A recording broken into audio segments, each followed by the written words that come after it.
Hi there, everyone. Welcome back to my channel where I talk about everything corporate America from an immigrant's viewpoint. And today we're going to talk about your accent. Let's talk about your accent. So stay back after the jingle. Let's get into this discussion.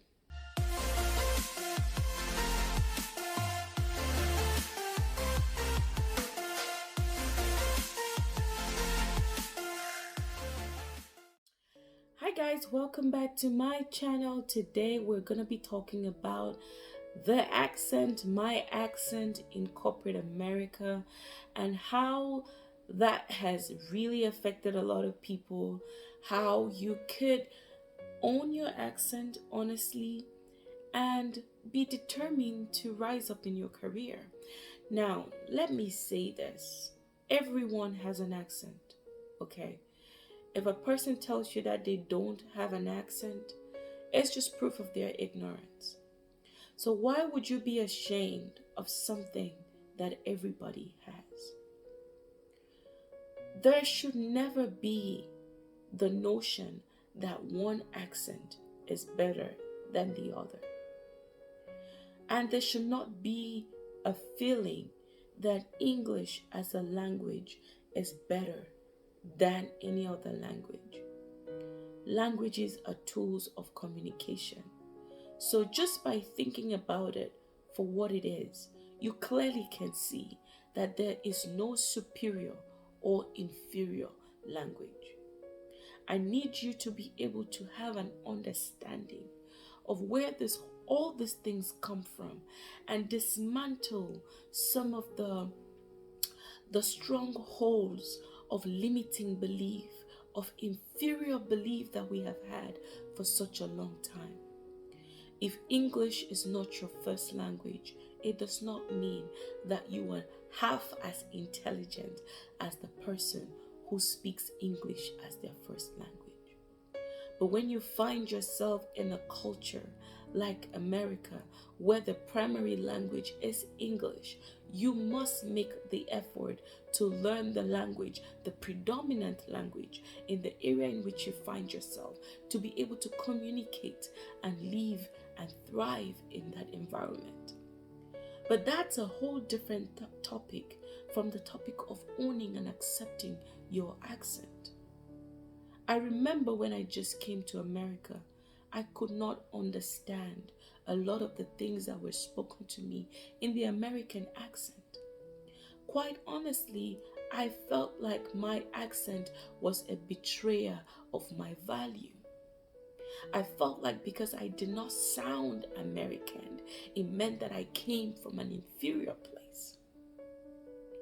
That is a self-limiting belief that had taken root in me. And for me to thrive, I had to do away with that belief.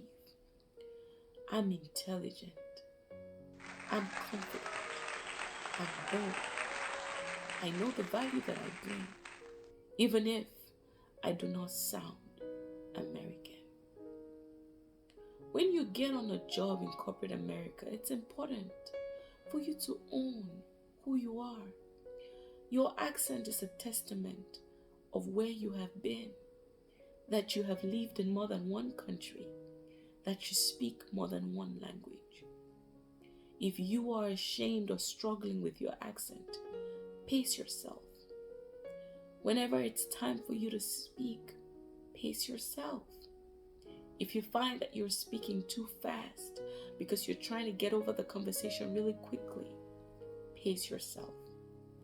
If speaking is such a difficult thing for you, you can opt to present with PowerPoint slides and make it very expressive. That way you have very little to say. But the thing about you is your voice and that it has power. If you are going to be silent because of a limiting self-belief, where then is your freedom? Where then is your power? Your accent is your identity. It's like your name. It's like your skin color. It's like where you're coming from. Own it. Don't apologize for it.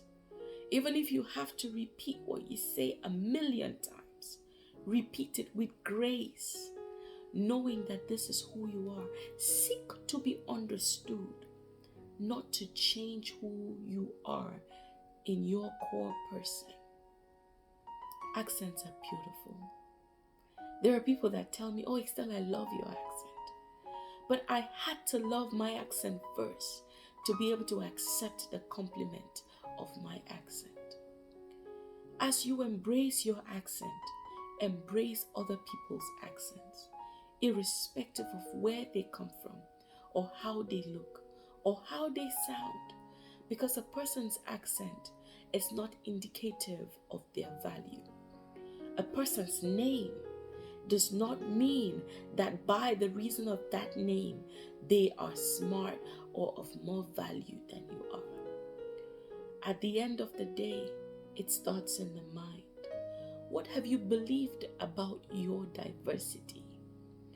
Because your diversity is power, but it would only be power if you believe that it is power, if you believe that you're an asset, if you believe that you bring value, irrespective of how you sound, of what your name is, or what country you're from, or what degrees you have.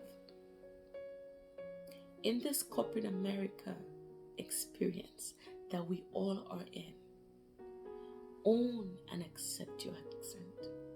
Be kind to yourself, because you are valuable, even if you cannot speak the Queen's English. You are valuable, even if you cannot speak Uncle Sam's English. Okay, I hope this one was good, and I hope that you have gained some knowledge to conquer the fear of the accent and love yourself all the way.